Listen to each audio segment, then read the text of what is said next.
कैसे हो बच्चों? उम्मीद है परेशान हो रहे होंगे क्योंकि SKRU काम ही ऐसे कर रही है परेशान करने के।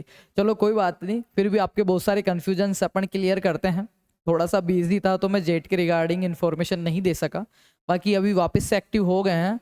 अभी आपकी इस जर्नी में यहाँ से लेके पेपर आपने दे दिया, उससे पहले की इन्फॉर्मेशन हमने दे रखी थी आपको, जो जेन्युइन इन्फॉर्मेशन थी, नेसेसरी थी, जो आपको चाहिए थी। ऐसे अपन व्यूज के लिए कोई क्या कह रहा है रिजल्ट दोबारा करवा दूंगा, कोई कह रहा है उच्च अधिकारियों से बात हो गई, कोई क्या कह रहा है।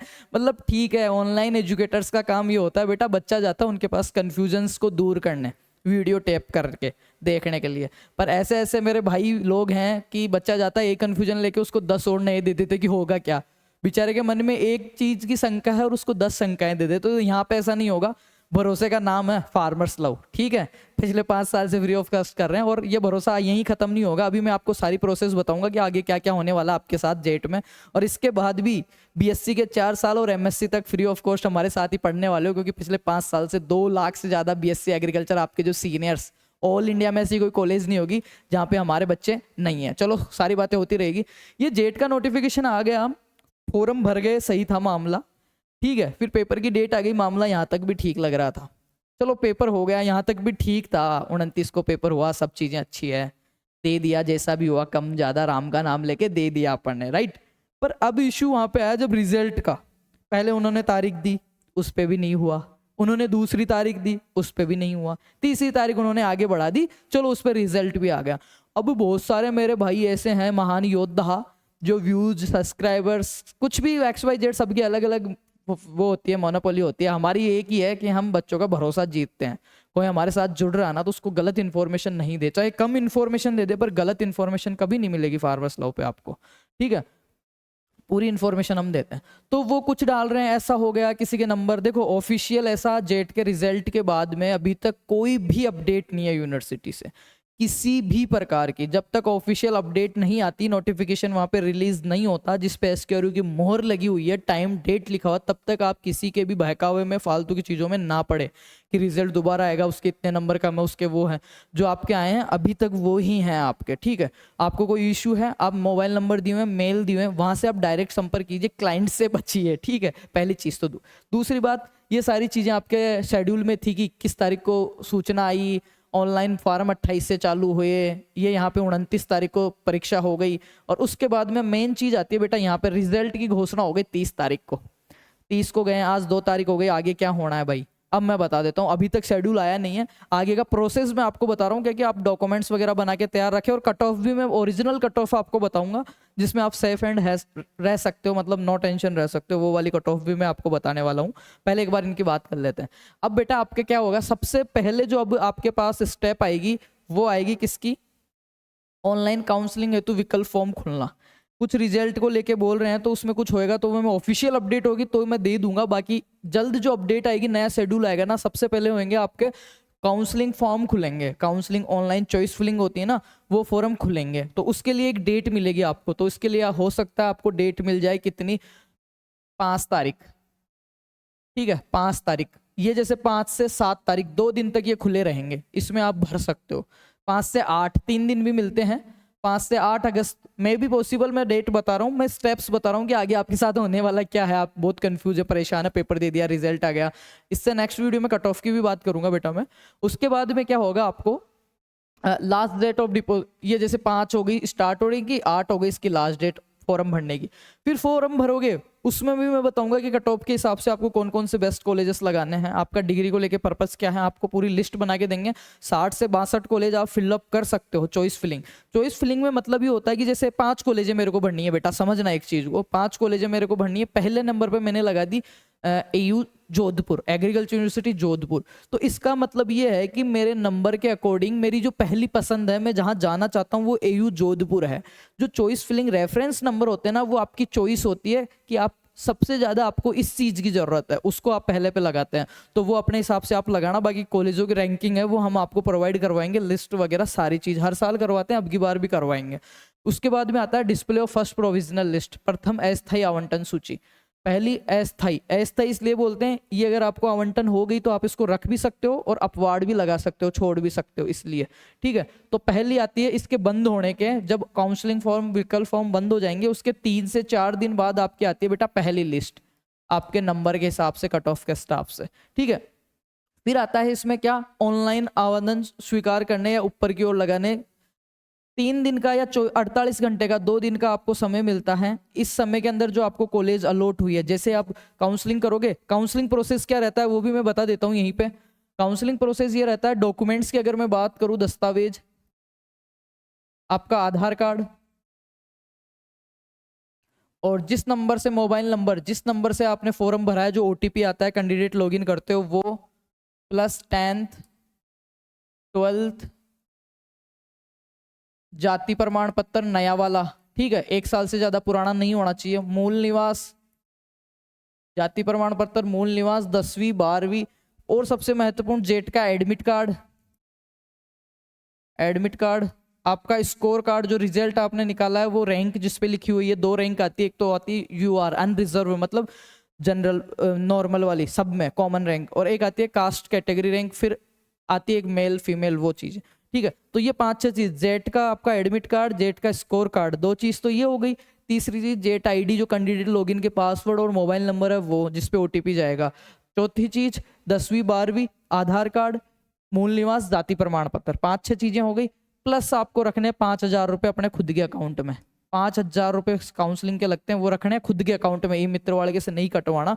फिर जैसे ये डेट आएगी आप अपना कैंडिडेट लॉगिन करना, कितने नंबर से कम को काउंसलिंग नहीं करवानी, किसको करवानी वो मैं बता दूंगा, अभी मैं बात कर रहा हूँ स्टेप्स की। तो फिर आप ई मित्र पे जाना, उनको कहना कि अपने काउंसलिंग कर लिए, लॉगिन करते उसमें आएगा चॉइस फिलिंग, उस पर आप जैसे ही क्लिक करोगे आपके ये डॉक्यूमेंट्स आपको चढ़ाने हैं, अपलोड करने हैं, उसके बाद आपके पास ऑप्शन आएगा चॉइस फिलिंग का। उसमें कॉलेजें आपको अपनी रैंक के अनुसार, अपने टारगेट के अनुसार, जहां आप रह सको, जो आपको पसंद है, जिसमें आप जाना चाहते हो, वो कॉलेजें फिलअप करनी है। 60-62 कॉलेजें भर के उसको सबमिट करोगे, फिर 5,000 रुपये ऑनलाइन कटवाने हैं आपके, क्योंकि अगर आपको कॉलेज नहीं मिलती है तो ये 5,000 आपके अकाउंट में आते हैं 3-4 महीने बाद। ई मित्र वाला बहुत नाटक करता है देने में, बच्चों की दिक्कत आती है, तो खुद के अकाउंट से या गार्जियंस के अकाउंट से कटवाना, पेरेंट्स के से।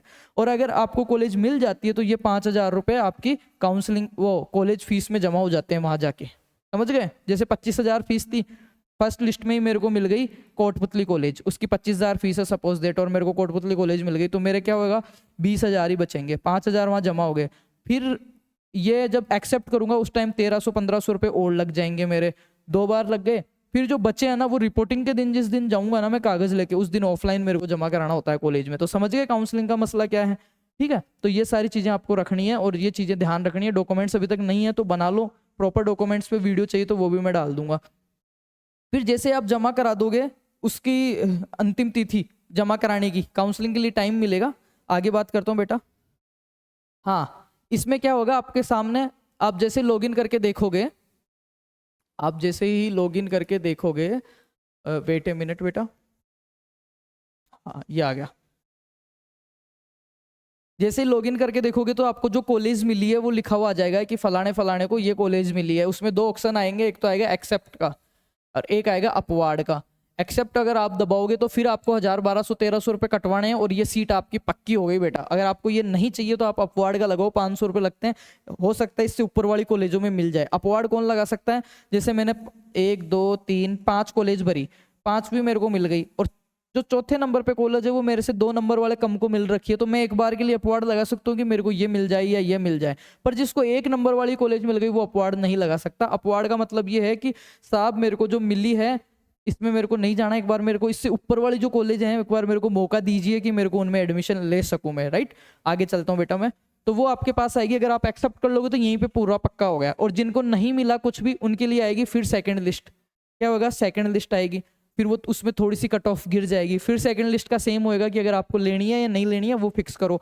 ये 5,000 रुपये लग जाएंगे काउंसलिंग के टाइम। फिर आएगी थर्ड लिस्ट, थर्ड लिस्ट के लास्ट हो जाएगा। फिर आएगा, इसमें क्या आएगा, रिपोर्टिंग के साथ जो भी आपको कॉलेज मिला है आपने एक्सेप्ट कर लिया, 1,300 रुपये दे दिए, 5,000 काउंसलिंग के हो गए। फिर जो रिमेनिंग फीस बची आपको एक अलॉटमेंट लेटर मिलेगा, ई मित्र वाला देगा जब फीस कटेगी उस टाइम, 5,000 जमा होने की स्लिप, और कॉलेज को एक्सेप्ट करने की 1,300-1,500 जो कटेगी वो स्लिप आपको वो देगा। वो अलॉटमेंट लेटर आपको लेके क्या करना है, जिस दिन कॉलेज में जाना है, और ये आपका लगभग मैं बताऊं आपको कॉलेज कब जाना पड़ेगा। कॉलेज में जो सारे डॉक्यूमेंट्स, मूल दस्तावेज, ये जो सभी दस्तावेज है ये मैं बता दूंगा, अलग से वीडियो डाल दूंगा क्योंकि अभी टाइम है खूब सारा। इनकी 3-3 कॉपी अपने को फोटोकॉपी लेके जानी होती है, और जो अपनी रिमेनिंग फीस है, बची हुई फीस है, वो अपने को लेके जानी होती है। और वो कब जाना पड़ेगा आपको, लगभग मैं बता दूं तो अगस्त पूरा महीना इसमें चला जाएगा, लगभग आपको 5 से 7 सितंबर के बीच में, 5 से 7 सितंबर, ठीक है, तब तक जाके आपकी कॉलेजों में एंट्री होएगी। तो ये तो हो गई बात आपके प्रोसेस की, तो अभी 1 महीना पड़ा आपके पास, ये चीजें। कट ऑफ की मैं बात करूंगा, यदि सीटें खाली रहती है तो आगे क्या होएगा वो देखो। ये पूरा प्रोसेस बंद होने के बाद, जो इन बच्चों को फर्स्ट, सेकंड और थर्ड लिस्ट में कॉलेजेस मिल चुकी है, वो सारा बंद होने के बाद फिर से जो रिमेनिंग सीटें हैं उनके लिए काउंसलिंग चालू होगी बेटा। सेम प्रोसेस रहेगा। पहले ऑन द स्पॉट काउंसलिंग होती थी, बच्चे पहुंच जाते थे एडमिशन कम नंबर वालों का, पर आजकल ये भी ऑनलाइन होगी, तो किसी के विचार में नहा रहे हैं, ठीक है। इसमें देखो काउंसलिंग के लिए फिर से ऑप्शन फॉर्म खुलेंगे, और उसमें सिर्फ वही सीटें खुलेगी जिनमें सीटें खाली हैं, जिन कॉलेजेस में सीटें खाली हैं, कितनी कितनी कैटेगरी की सीटें खाली हैं वही आपके खुलेगी। फिर उसमें आप ऑप्शन फॉर्म भरोगे, इसकी भी पहली लिस्ट आएगी, ठीक है। इसमें एक ही लिस्ट दिखा रखी है, 2 लिस्टें आएगी, और 2 लिस्टों के बाद में आपका क्या होएगा, ये देखो डिस्प्ले ऑफ फर्स्ट लिस्ट आएगी, फिर सेकंड लिस्ट आएगी, फिर जो दोनों को मिल गई उसको रिपोर्टिंग करवाना पड़ेगा अपने को। क्या रिपोर्टिंग करवाना पड़ेगा कॉलेज में। फिर सेकंड लिस्ट आएगी, और ये जो संबंधित सेकंड जो काउंसलिंग होगी ना, जिनको ऑन द स्पॉट होती थी, आजकल सेकंड काउंसलिंग बोलते हैं, इफ सीटें खाली रहती है तो ये तो आप ऐसे समझ लो सितंबर एंड तक, अक्टूबर फर्स्ट वीक तक चली जाएगी, सितंबर एंड तक मैं कह रहा हूँ ना, सितंबर। तो आपका जो जेट 2025 का जो चैप्टर है ना, एडमिशन जो भी है, जेट 2025 का जो आपका चैप्टर है ना, वो खत्म होते होते अगर सीटें खाली हो, कुछ भी हो सारा, एक तो जिनको फर्स्ट, सेकंड और थर्ड लिस्ट में कॉलेजें मिल गई ना, तो ये तो आपके जल्दी फ्री हो जाओगे आप, ठीक है, सितंबर फर्स्ट वीक तक ही हो जाओगे। पर जिसको सेकंड लिस्ट में कॉलेजें मिल रही है ना, तो वो तो ऐसे मान लो अक्टूबर फर्स्ट वीक या सितंबर लास्ट, 25 से लेके 30 या 28 सितंबर पहुंच जाएगा, ठीक है। समझ गए ना। तो ये आपका प्रोसेस रहने वाला है। ये चीजें, अगर आपके पास डॉक्यूमेंटेशन पूरा नहीं है तो डॉक्यूमेंट्स बना लो, इधर उधर के वीडियोस देख के मन को वो मत करो। सुपरवाइजर की भर्ती आ रखी है, पढ़ना चालू कर दो, ठीक है। राखी बात पढ़ना चालू करना चाहते हो तो राखी बात कर लेना, पर ऐसे इधर उधर के जुगाड़ों में मत फंसना बेटा। किसी प्रकार का कोई जुगाड़ नहीं होता है, बिना फालतू के कहीं ऐसी जगह अननेसेसरी खर्चा, पैसा, समय, मान, कुछ भी आपका मत फंसा देना। यही कहूंगा। बाकी उम्मीद करता हूँ बहुत सारी चीज़ें क्लियर हुई होगी कि क्या क्या कब कब तक होगा। मैंने अनुमानित तिथियां बताई है, इन पे ध्यान रखना और फालतू की अफवाहों से बचो और अपने टारगेट्स पे फोकस करो कि मेरे को कॉलेज ये मिल सकती है नहीं मिल सकती। नेक्स्ट वीडियो अपना कट ऑफ के ऊपर रहेगा। इस वीडियो में आपको कोई क्यूरी है तो मेरे को मैसेज कर दो, और जाके वीर विकास गुजर, अपना जो फार्मर्स लव का चैनल है, वीर विकास गुजर मेरा इंस्टाग्राम आईडी, उस पर जाके फॉलो कर लो नई नई अपडेट्स के लिए और एग्रीकल्चर के वीडियोस के लिए। थैंक यू, और सभी को सुनो, बेस्ट ऑफ लक। बहुत अच्छा होगा, मैं साथ हूं ना तुम्हारे। जहां तक जिस बच्चे को कॉलेज मिलने की संभावना है उसकी बेस्ट से बेस्ट काउंसलिंग करवाएंगे, बेस्ट से बेस्ट उसको लिस्टें प्रोवाइड करवाएंगे, और सारा काम बहुत अच्छे मन से अपन करेंगे। तो निश्चिंत रहिए, पॉजिटिव रहिए, इधर उधर की जो बचकानी बातें हैं जो आपको परेशान कर रही हैं, जो आपको कन्फ्यूजन देती है, उनसे दूर रहिए, ठीक है। और उनको कहिए कि ऐसा ना करें, ठीक है। Thank you so much, love you, best of luck.